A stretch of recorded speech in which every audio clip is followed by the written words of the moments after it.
Welcome to another episode of the Canicoin Podcast with Q Nicole. And today we are having a conversations about why moms need their cannabis. So we are going to dive deep. We know this is a touchy topic. You know, we start talking about moms and cannabis. Everybody want to call Child Protective Services.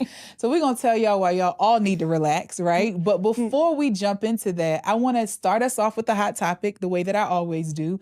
And this hot topic is actually inspired by our show because I was at an event in Charleston, South Carolina, and we were at a pop-up event where we were providing samples of our product, and we typically sample our gummies. WH Farms, guys, for those of you who haven't been following the show, I'm the CEO and founder of WH Farms Co., and we are a vertically integrated botanical manufacturing company. We actually grow industrial hemp on our USDA licensed farm, and we manufacture phenomenal products, including a THC-free gummy, because we believe that people should really experience the therapeutic benefits of the plant. So we sample this gummy often because it is without THC. And we had someone come to the booth. It was a mom. She had a cute little 6-year-old boy. She was with her husband. She was like, "Can I have one of those gummies really quickly?" I was like, "Yeah, you can take it, no big deal." And she was like, "This is what I give my son to relax him." I said, "Really?" She was like, "Yeah." She was like, "Come here." She was like, "What is this?" And he said, "Oh, these are my behavioral gummies." I was like, "Stop playing." And she said that she would give him a half a gummy before school so that he would be able to focus and kind of maintain stillness or more calm in class, and another half a gummy when he would come home from school in preparation for any sort of after school homework or whatever was necessary. I mean, at the age of 6, I hope they're not giving him that much homework. But what I will say is I appreciate how mothers are opening up their minds to other opportunities to offer plant-based solutions to their children for what schools prescribe as behavioral challenges that they typically want to be accompanied by prescriptions. And I think that that's been the biggest motivation of our company, is to see this plant-based alternative to prescriptions, plants over pills. And so that's what we're going to talk about today. I am here with the holistic lawyer mommy, Miss Lorraine Funderburg. How are you? I am wonderful. Look, blessed and highly favored. Yes, blessed and highly favored. She just came back off of a revolutionary retreat that was just so amazing. Definitely. I mean, I can't even imagine. The images were like, so I can only imagine being there was like a big lift. So you're a mommy that's into self-care. Oh, absolutely. So introduce yourself and tell everyone about you. Yes, so Lorraine Funderburg. I am a business and entertainment attorney and also a holistic wellness practitioner. I just got board certified as a national health and wellness coach, so that was very exciting for me. Congratulations. Give thanks. Yes, I'm licensed to practice law in California and here in Georgia, working on DC right now. And yeah, the holistic journey was a part of like my own personal journey. Part of after becoming a mother, for one, and running my own law firm and a couple of other businesses, it was one of those things where I was always spreading myself thin. Like everything kind of looked good from the outside, right? It was like, oh, my kids are great. I make good money. Everything looks good. But there was like something that I was feeling that there was still like some void. Like it was just something was off, And so I started just kind of seeking, like, well, what is this thing, that I'm missing? And so self-care became a huge part of like what I felt like I needed to do, because I was always doing so much for so many other people and serving other people all of the time. And it's like, it's so easy, especially as a mother and an attorney, right? Is everybody else's needs are first. You're always doing things for other people and you don't really prioritize yourself. And thinking for other people. That part. And so I decided to make a commitment to really like pour into myself in the same way that I pour into my children and into my clients, and make myself a priority. I built myself a folder, a file. I'm like, you know what? You are going to be your highest, priority client. So you actually created a file. So like the way that you create project files for your law clients. Yes. You made yourself the highest priority client that you had. Absolutely. It was like the only way I could like conceptualize and really like fit myself into it. You know what I mean? It was like, you know what? You do all of this for your clients. Like, Go ahead and write your name on Onboard a folder. yourself. I love Exactly. that. I'm Yes. going to onboard myself. I'm Yeah. going to do that. Like tonight, I'm Yes. onboarding myself because, one of the things that I think when we think about being a multi-hyphenate, which I can appreciate that you are as an attorney, you have other holistic practitioner, you are licensed health and wellness coach. So you have all of these various, spaces Mm-hmm. where you occupy and take up space and roles. But then sometimes we can forget that the main role is the role that we play for ourselves, like Yes. our, relationship with self. So tell me how you delved into cannabis as a form of self-care. So interestingly enough, I was somebody who engaged in cannabis like before I really understood the like self-care aspect of Yeah. it, right? I probably started in high school or college and was just like, that's what, the cool kids do Yeah. or whatever. But it wasn't until a few years ago that I started to become a lot more intentional about it because I understood what the effects of it had on me. And it was like, oh, this is what I need to do when I'm in a certain headspace or when like I am feeling a little bit more stressed out or like when my life is a little more chaotic. And so it wasn't a thing where like now I would do it because I'm like out with some friends and this. It's like, no, this is something that I do for myself as a like part of one of my self-care regimens, So it's like, okay, no, we're going to create some time. We're going to create some space. We're going to go into it, set an intention and really sit down and think about what it is that I want to get out of the experience and then engage. Yes. I love that. So when you started to engage, I mean, obviously, because you had a relationship with cannabis before using it as a tool for self-care, how did you feel as a mom when you started to leverage or use the plant as a tool for self-care as a mom? Did you have any guilt or did you have like any sort of like social stigma or pressures that you had to think about? Not really. Only because I think I've always kind of been like a rebel, Yeah. like very much like I don't really care what anybody else thinks about what it is that I have going on. That. And people would say stuff, kind of like in a joking way, but always, it comes real, right, right. exactly. So it's like, oh, ha ha, ha, whatever. But it never really bothered me, honestly. I was always very out and open about what it was, like what my practice is. Even as an attorney, people used to be like, I can't believe you're posting about, weed or marijuana. And I'm like, this is a part of my lifestyle, So I'm very much like, what you see is what you get. And so there was never any shame or guilt for me. I love that because I think that so often moms are criticized for saying that they have self-care needs. I think that society almost requires that moms continue to go, be, do. And what I particularly like is that I found that a number of mothers who consume find that they're more present, find that they're able to manage. So tell me about that experience as a consumer. Are you feeling that it helps you with parenting? Oh, absolutely. So I'll say it's funny. So when I was pregnant with my son, I remember, so he's 10 now, but I remember doing a lot of research because I was like, one thing I was always very serious about was like being a mom. That was like my goal in life, right? Not an attorney, not, anything else. It was like, I'm going to be a mother. And so when I finally got the opportunity, it was like, I'm studying all the books, doing all the things, and I need to know everything about everything. And so that was something that came up for me. Like, am I going to be doing a disservice to my children by still engaging in this? And so I was doing a lot of research, like reading up things.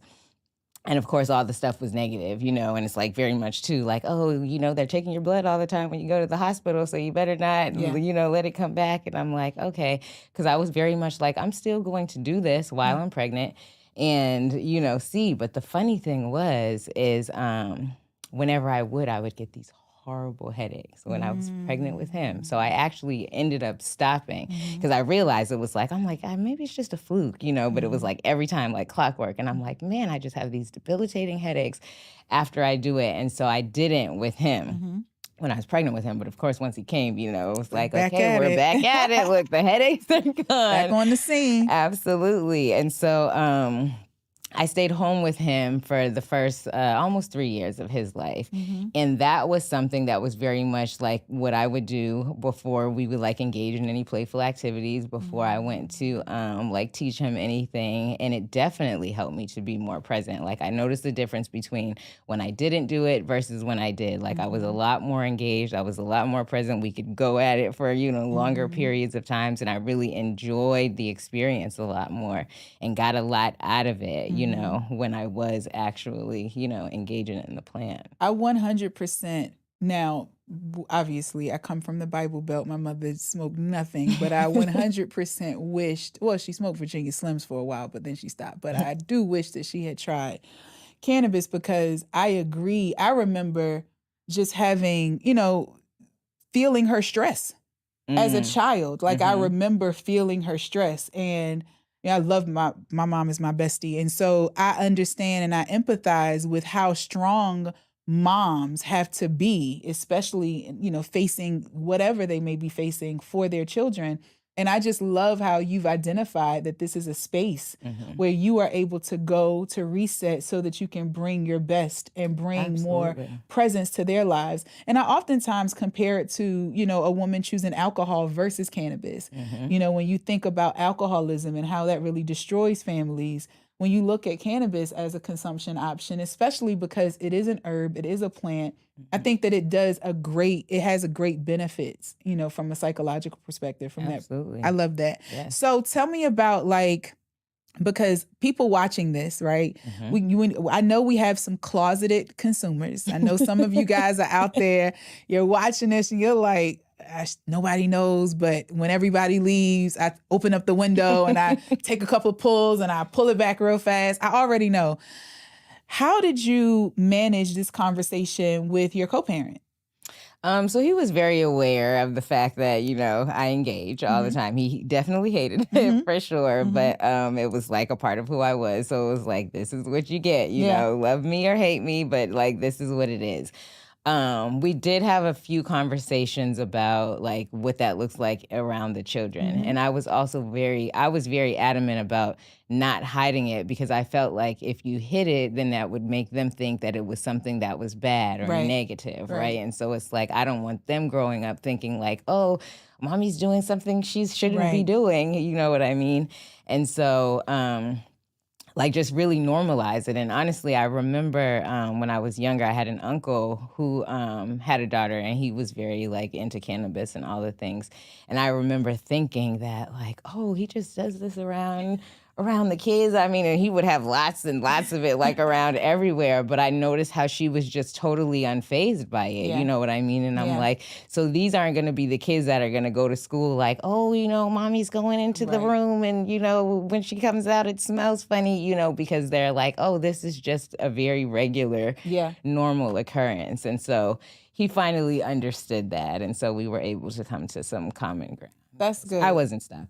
I came into my marriage and we are definitely, as we become parents, we'll go into that same conversation because, to know me is to love me and to take all of me. Absolutely. And all of me comes with lots of cannabis.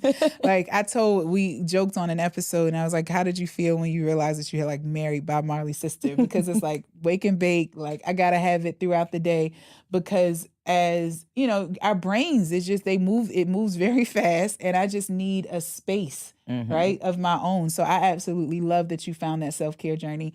Tell me about like, what would you recommend to parents, to moms, especially, as they are maybe closeted or those who are kind of curious and want to maybe be less abrasive with their children. We are finding in today's society, which I can appreciate this, a lot of my girlfriends who are moms, especially moms of smaller children, they are finding themselves dealing with the anxiety of the school calling and saying, hey, we're noticing these things about your child and we want, and all of these things, like it's a lot. I feel that these conversations are happening a lot more today than they did 20 years ago. So much is being diagnosed, recognized, and there's so many pressures to motherhood. So what advice would you give? That's a good question. So I would say, honestly, I feel like we as parents, like we know our children better than anybody. Yeah. And so while, when you're dealing with people at the school or, recreational activities or any of those things, like they are very well meaning but they don't know your children the way that you know your children. Yeah. And so, and a lot of times they're measuring them based on, like other standards that don't necessarily apply to, your kids specifically. Like Yeah. your child is an individual. And so just really stay very firm and grounded in that fact that you know what's best for your child. Yeah. And even though these other people may have other things to say, they are not your child's mother. They're not the parent. They're not the parent. And Yeah. so definitely just stay firm in your convictions about what it is that you feel is best at the end of the day. And then to the parent, to the mom that's like, I'm overwhelmed by motherhood. Some days I hate it. I respect the responsibility, but some days I don't enjoy it. And I wish I had a way to have an outlet. What would you share with them as it relates to your awareness of how cannabis has helped you from a self-care perspective? I would definitely advise for them to, make time and space, even outside of the cannabis, like make time and space for themselves. Like for me, when I first started on my self-care journey, I understood my life to be like, as soon as the world wakes up, my life almost doesn't even belong to me at that point. I'm mothering, I'm lawyering, I'm doing all of the things. And so I started waking up at 4:00 in the morning and getting my day started then. So it was at least between the hours of 4 to 6. Everybody else, no one's bothering me. The world is asleep, and I'm this is actually my time to think, read, meditate, journal, whatever it is, and really just get prepared for the day because, when 6:30 rolls around, those kids wake up, okay. It's nonstop until you put them to bed. Exactly. So to really just create time and space for yourself, for one, and figure out, I think nowadays, and that was what I was going to mention before, the transition, the difference between when I had my son versus when I had my daughter. I remember doing the same research all over again because I was like, oh no, and I didn't get the headaches with her though. So I was able to, I was like, for some reason the boy didn't like it, but she was with it. And so I was able to do it during my pregnancy with her, but I was doing the research again and it was a total shift, but it was because also medical cannabis had become a thing. So now it's all the articles and stuff I'm reading are oh, the benefits and we've done these studies and now it's great and blah, blah, blah. And I'm it was just a total 180. And I'm this is actually very insane to me. It is, right? Because I'm it's the same plant that has been around since, the beginning of time, but it's because of that connotation that was associated with it before, say 10 years ago versus now, oh, we make it a legitimate business and people are, so it's now we have to put good stuff on the web about it. And so, it's one of those things where it's you really just have to make the decision for yourself because the world is going to do what it's going to do, but that has absolutely nothing to do with what actually the plant is actually capable of doing, right? And it's because all those benefits were always there. Always there. Always there. And that's, I think, the reason why, so many of us, including you, are so passionate about destigmatizing the work that you do across the entertainment platforms, your work as a lawyer. I love how you represent and you stand for the destigmatization and the normalization of this plant and this consumption and really seeing all of the benefits, whether recreational or therapeutic, that exist. One of the things that I was always intrigued by is breastfeeding and the fact that our breast milk has cannabinoids anyway. As a matter of fact, that's what makes breast milk amazing. It's the fact that it has those cannabinoids. Did you find that, or did you find during your research that consuming helped to produce or magnify anything in sort of but did you find that at all? No, I didn't. I was not a big, I remember because breastfeeding was I'm oh, I can't wait. I'm oh, I'm and I thought I was going to be one of those women who got the boobs. I didn't get the boobs and I wasn't leaking the milk and I wasn't stocking up on milk and freezing it or anything. It was I literally breastfed both of my children. There was no pumping. There was no, because I felt like I only made enough to do, The feeding. just that exactly. And so I didn't have that experience at Okay. all. I'm like, maybe my titties are too little. No, no, no. All titty sizes matter. So the beautiful thing, though, there's a nurse out of Philly that we interviewed on one of our virtual conferences, the Elevated Educator Conference. Check it out. And she talked about how when she was breastfeeding or prior, while she was carrying, the doctor, she put it on all of her medical records, and she wanted to demonstrate that she could actually, it would enrich her breast milk. And because of the consumption she consumed, not only through smoking, but also tincture. Okay. And she said that she was like, if I'm going to provide them with cannabinoids naturally, then why don't I amp them up by adding more to it? Yes. It's like, that's the spirit. So I love that. So any regulations, any concerns as you've dealt with like schools, like what conversations would you have with parents who do consume and with them having school age kids, or even in your experiences going through the doctor's visits as a mom?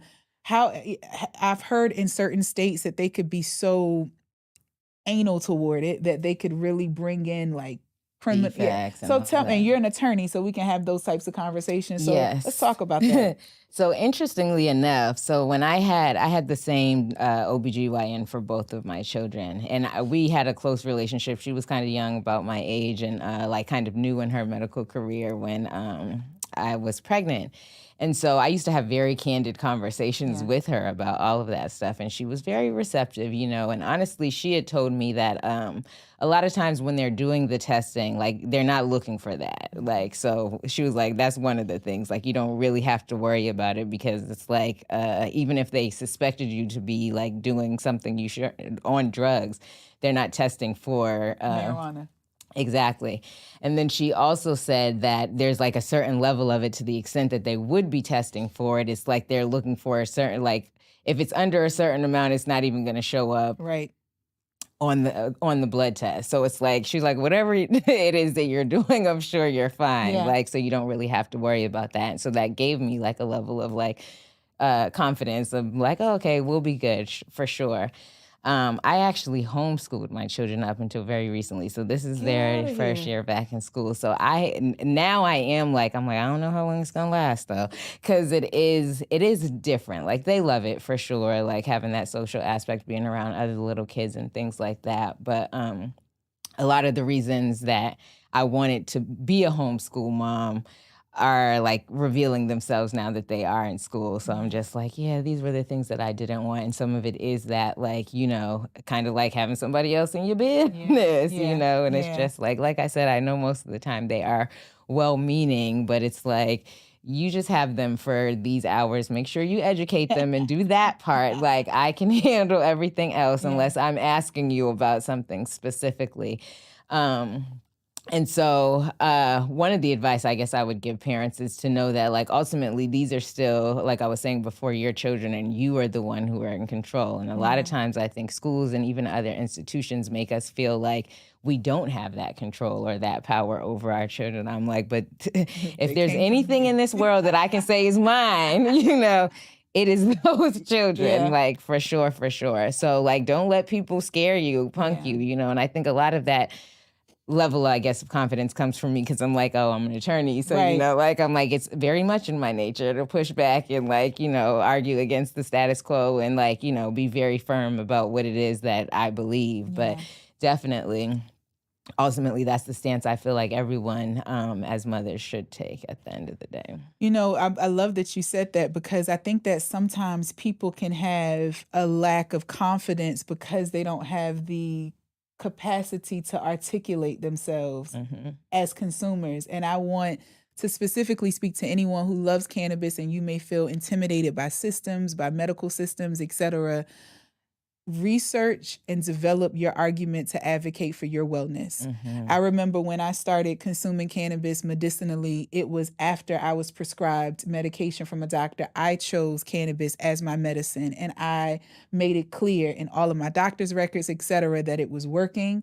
I started tracking and documenting the ways in which it worked, because when you are in the process of pioneering, destigmatizing, and normalizing, data backs anything, right? And so I love what you said about understanding that they're your children.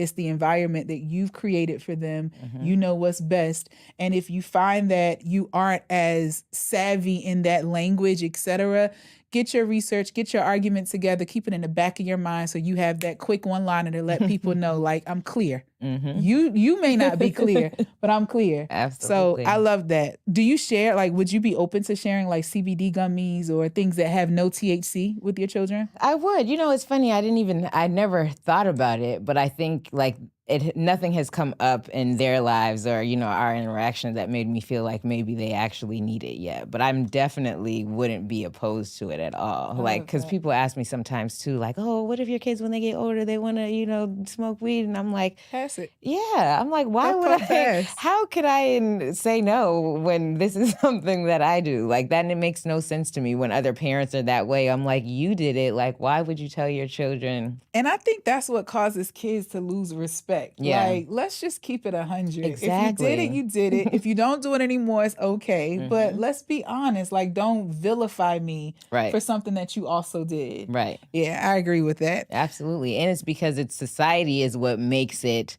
bad. Like there's nothing bad about it at all. And that's why like now that it's turning and shifting and the narrative is different, it's like, oh, okay, now it's more acceptable. Like it always was. Exactly. So final words. What would you tell your children? Give us 10 years future. They come to you like, Mom, you know, I wanted to tell you this, but I didn't know how you would take it. I've decided to consume cannabis. What would be your response? My response would be 15 years. Yeah. I mean, I would definitely tell them, like, I'm not sure if you remember, you know, like, but I would definitely was about that life for sure. And I probably still will be when they are at that time. So it's like, okay, pass it. Like you said, let's do it together. Like, and then definitely explain to them about like the benefits of it, you know, like, because a lot of times, like I was saying, when I started it, it was just like, you know, a cool kid thing to do, but not really understanding what it was that I was doing and how it was like helping me in life. And I'm like, quick story, because I remember people in college used to say it to me all the time because they would be like, oh my gosh, she's always smoking. But they're like, she literally like smokes and sits down, opens her textbook, and like she's just going to work. Exactly. They're like, she's like the smartest person I know, you know? And I'm like, yeah, you might want to smoke you some weed.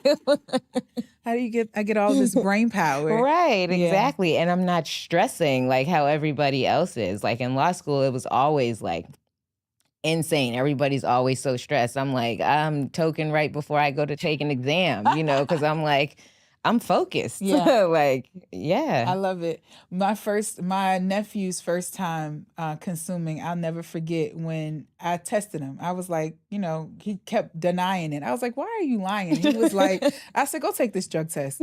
And he's like, I said, go take the test. And when it came back, I was like, so now let's talk about where you getting it from. Like, what type is it? Do you realize there are different versions of this? That part. How much money are you spending a week? I wanted to talk about the lifestyle part of it. Like, let's just not go broke behind it. But if you're going to do it, consume responsibly. I'm big on that. Absolutely. Lorraine, thank you. Absolutely. I know that you are phenomenal, like Black excellence personified. Thank you. With all of the things. So tell us about, you know, tell people how they can find you. Tell them about your law practice. I know that you also represent influencers and brands in this space. So please allow this platform to celebrate you in this moment. Absolutely. So you can find me on Instagram at Holistic Lawyer Mommy. My firm website is funderburglaw.com. My wellness website is elevatelegally.com. And And what type of, like, what's your discipline in law? So I do business and entertainment. So trademarks, copyrights, contracts, entity formation. They can sue people through you? No, I do not go to court. Okay. That is my rule. I'm like, listen, most of the time we never have to go to court, though, because we can handle it, you know, settle some things. But if somebody's adamant about, you know, going rogue, I'm like, I'm referring you out. Well, we are excited to have you. WH Farms has some gifts for you, so you'll definitely get those. And I just want to thank you again for joining our podcast today. Absolutely. Thank you for having me. Not a problem. So, guys, this is another episode of the Can of Coin podcast with Q Nicole. If you enjoyed this episode, if you know a mom, an auntie, a grandmother, because grandmothers be stressed these days, send this episode to them. Share, like, comment. We're going to make sure that we put Lorraine's information information in the bio and the link so that you can see it. And you can follow me on Instagram, Q Nicole McNair. You can follow WH Farms Co. if you're interested in launching or expanding your own CBD product line through our white labeling service at WH Farms Co. And we'll see you next time.